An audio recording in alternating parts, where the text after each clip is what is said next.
Era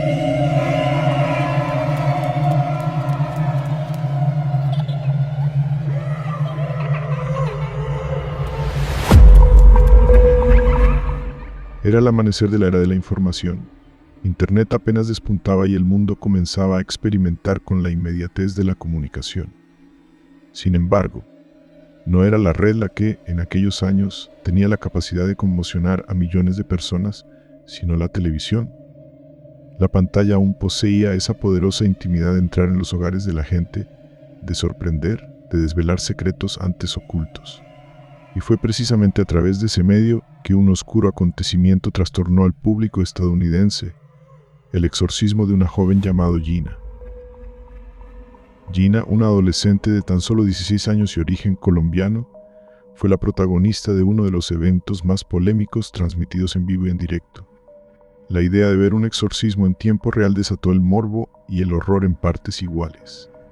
Muchos dentro de la Iglesia Católica, aún conscientes de la persistente creencia en el mal, se opusieron firmemente a la decisión de televisarlo.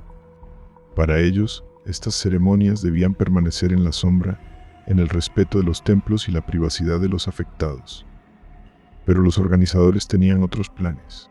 Su intención, dijeron, era exhibir al público la existencia del mal y despertar una conciencia espiritual adormecida. La joven, que hasta hace poco era una adolescente tranquila y soñadora, comenzó a presentar episodios en los que su personalidad cambiaba de manera súbita y aterradora. A veces, Gina parecía no ser ella misma, como si en su cuerpo habitara algo desconocido y cruel. Ustedes no entienden nada, no saben quién soy. Gritaba con una furia que no parecía pertenecerle. En otras ocasiones escupía, vomitaba y maldecía en un idioma extraño, uno que su madre, Felisa, juraba nunca haber escuchado antes. Yo la oí. Estaba hablando en lenguas, en palabras oscuras. Confesaba Felisa con un temblor en la voz, como quien se atreve a mencionar lo inefable. Alarmados, los padres de Gina decidieron llevarla al hospital. En el Miami Children's Hospital, se convirtió en paciente psiquiátrica bajo el cuidado de Warren Schlange, el entonces director del programa. Schlange, un hombre de ciencia y profundamente escéptico, examinó el caso con una fría mirada clínica. Para él, los síntomas de Gina, las visiones, las voces, las conductas violentas, no eran más que manifestaciones de un grave trastorno psicótico. El diagnóstico es claro, afirmó en una reunión con los padres. Gina está atravesando episodios psicóticos.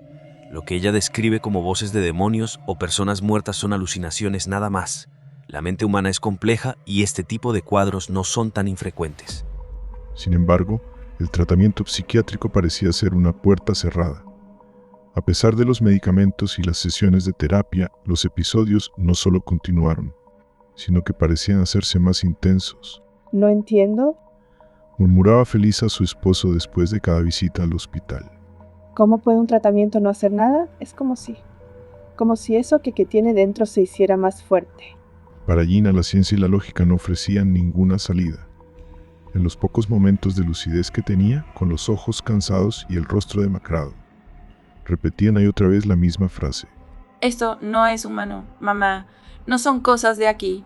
Esto es el diablo.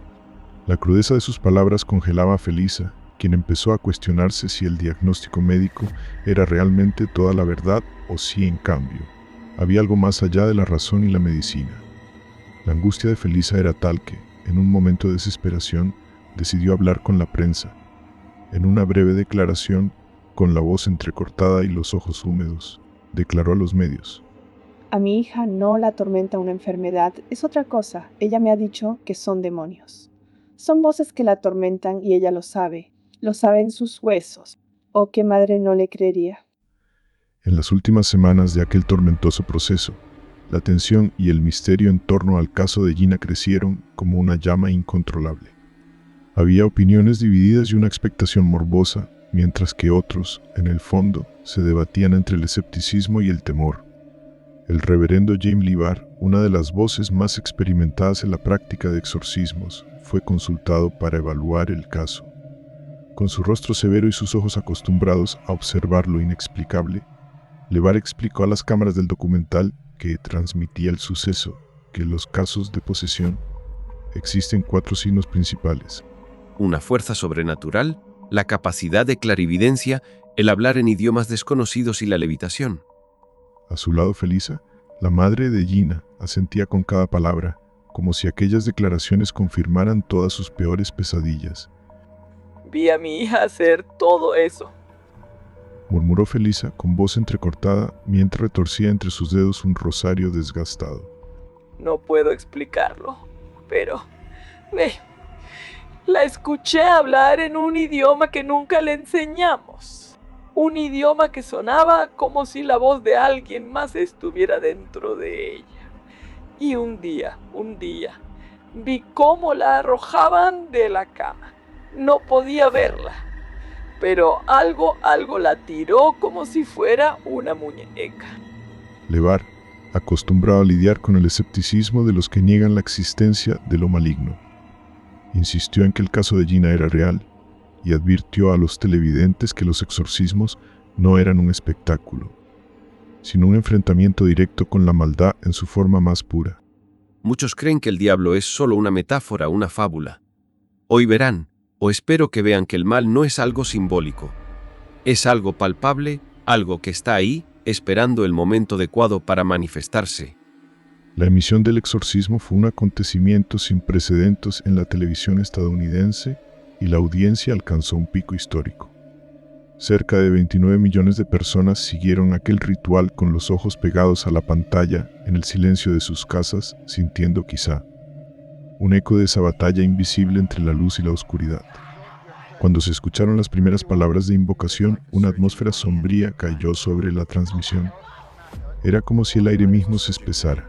Durante la transmisión, el padre Levar miraba con rostro grave a las cámaras, como quien comparte una advertencia final. Esta es una guerra espiritual. No estamos aquí para el espectáculo. Estamos aquí para mostrarle a la gente que el mal existe y que necesitamos la protección de Dios.